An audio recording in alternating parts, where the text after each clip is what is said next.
مکہ سے مدینے کی طرف ایک مقام ہے جحفہ، اس سے 8 کلومیٹر کے فاصلے پر ایک جگہ کا نام ہے غدیر خم۔ خم ایک کنویں کا نام ہے۔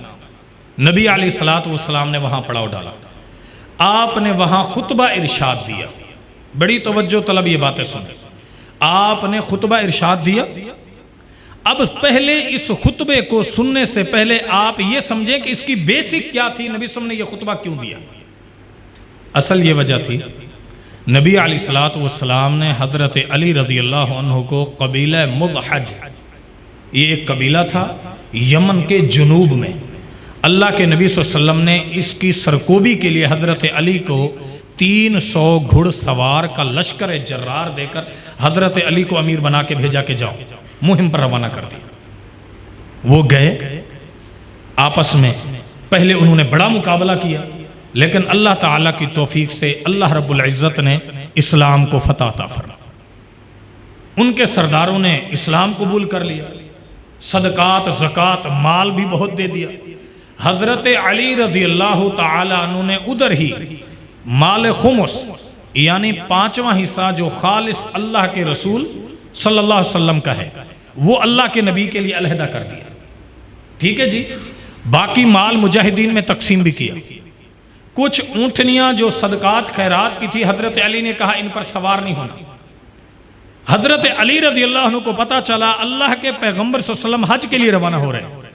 انہوں نے حضرت علی رضی اللہ عنہ نے ابو رافع رضی اللہ عنہ کو اپنا نائب بنایا، کہا کہ یہ لشکر آپ لے کے آؤ واپسی، میں فوراً جا رہا ہوں۔ ان کی نیت یہ تھی کہ میں اللہ کے پیغمبر کو، جیسے اللہ کے پیغمبر صلی اللہ علیہ وسلم مکہ میں انٹری کریں گے میں بھی پہلے پہنچ جاؤں گا، حج میں شامل ہو جاؤں۔ یہ باتیں سمجھ رہے ہیں؟ اللہ کے نبی علیہ الصلوۃ والسلام کے یہ جو صحابہ اکرام حضرت علی کے ساتھ تھے، انہوں نے حضرت علی سے کہا تھا کہ یہ کچھ چادریں جو ہیں یہ ہمیں آپ 2 چادریں عنایت کر دیں۔ حضرت علی رضی اللہ عنہ نے وہ بہترین چادریں مال خمس اللہ کے نبی صلی اللہ علیہ وسلم کے لیے علیحدہ کر دیا تھا۔ اچھا، جب حضرت علی رضی اللہ عنہ چلے گئے مکہ کی طرف، تو ادھر سے ابو رافع کو رضی اللہ عنہ کو، نئے امیر کو صحابہ اکرام کہنے لگے آپ ہمیں 2 چادریں دے دیں، ہم زیب تان کر لیتے، پہن لیتے، آپ کو کیا ہوتا ہے؟ انہوں نے نرمی کا مظاہرہ کرتے ہوئے وہ ان کو دے دیا۔ اچھا، جب یہ پورا قافلہ دوبارہ انٹر ہوا مکہ کے راستے پر، حضرت علی دوبارہ آ گئے کہ ظاہری بات ہے میں امیر ہوں، میں نے قافلے کو کہاں ٹھہرانا ہے، کہاں بٹھانا ہے، یہ سارا بندوبست امیر کا ہوتا ہے۔ حضرت علی رضی اللہ عنہ جیسے آئے، آپ نے جیسے قافلے والوں کو دیکھا آپ کا رنگ تبدیل ہو گیا۔ آپ بڑے پریشان ہوئے کہ میں نے یہ چادریں جو پہنی ہوئی یہ تو میں نے علیحدہ رکھوائی تھی، یہ انہوں نے کیسے پہن لی؟ آپ نے اپنے نائب کو کہا کہ یہ کیا مسئلہ ہے؟ انہوں نے بتلا دیا بھائی وہ مانگتے تھے میں نے دے دی۔ آپ نے فرمایا جو چیز میں نے نہیں دی آپ نے کیوں دی؟ آپ نے حکم دیا کیونکہ آپ امیر تھے، تمام صحابہ اکرام سے وہ 2 چادریں اتلوا لی، وہ دوبارہ پیک کر دی۔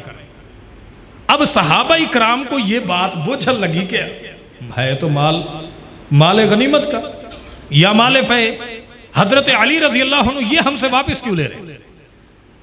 حضرت بریدہ اسلمی رضی اللہ عنہ سے مال فے کی مال کی تقسیم میں حضرت علی رضی اللہ عنہ کو جو انہوں نے کہا، حضرت علی نے ان کی بات نہیں مانی تھی، وہ بھی تھوڑا سا ناراض ہوئے۔ اللہ کے پیغمبر صلی اللہ علیہ وسلم کو یہ بات پتہ چل گئی۔ اب آپ آ رہے ہیں، حج ہو گیا، خاموشی اختیار کی، آپ آ رہے ہیں۔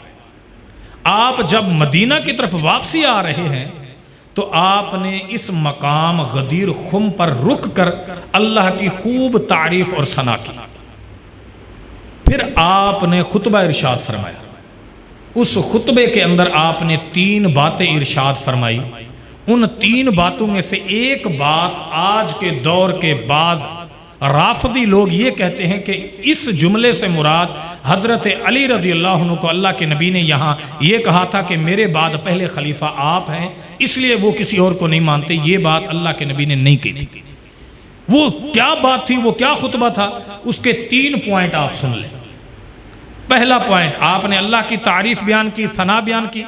آپ نے ارشاد فرمایا لوگوں میری بات سنو، انما انا بشر، یہ نوٹ کرو، اللہ کے نبی صلی اللہ علیہ وسلم نے فرمایا میں بشر ہوں، یہاں کتنے ایسے لوگ ہیں آپ کے پاکستان میں وہ اللہ کے پیغمبر صلی اللہ علیہ وسلم کو انسان ہی نہیں مانتے، فرشتہ مانتے۔ اگر اللہ کے پیغمبر کو فرشتہ مانو گے تو جس پلڑے میں میرا ایمان ہے، میرے پاک پیغمبر کو رکھو گے، وہی مخلوق سب سے افضل قرار ہوگی۔ فرشتے افضل ہیں یا انسان افضل ہیں؟ انسان افضل ہے۔ افضل المخلوقات کون ہے؟ ہاں، تو اس لیے اللہ کے پیغمبر بھی کیا ہیں؟ انسان ہیں، سب سے اعلیٰ۔ کیسے انسان ہے؟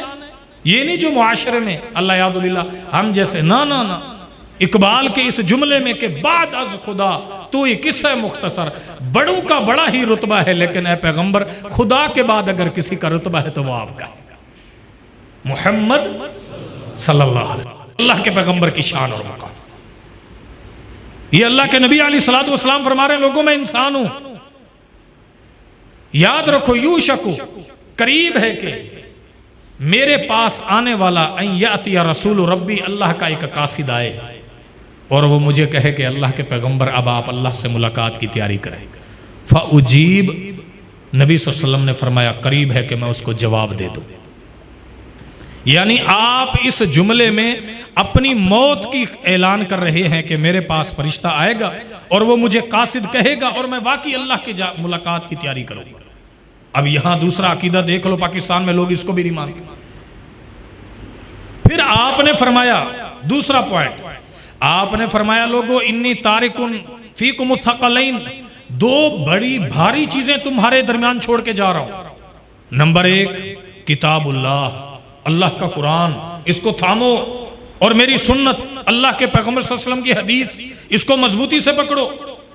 پھر آپ نے فرمایا اذکرکم اللہ فی اہل بیتی، 3 مرتبہ اذکرکم اللہ فی اہل بیتی، اذکرکم اللہ فی اہل بیتی۔ او لوگو میں تم کو اپنے اہل بیت کے متعلق نصیحت کرتا ہوں کہ ان کا خیال کرنا، میرے اہل بیت کا پاس کرنا، میرے اہل بیت کا خیال کرنا۔ پھر آپ نے باقاعدہ ایک اور روایت ہے حضرت علی کا دایاں ہاتھ پکڑا، آپ نے فرمایا من کنت مولاہ، میں جس کا دوست ہوں فہذا علی مولاہ، یہ علی بھی اس کا دوست ہے رضی اللہ عنہ۔ یہ وہ پوائنٹ ہے۔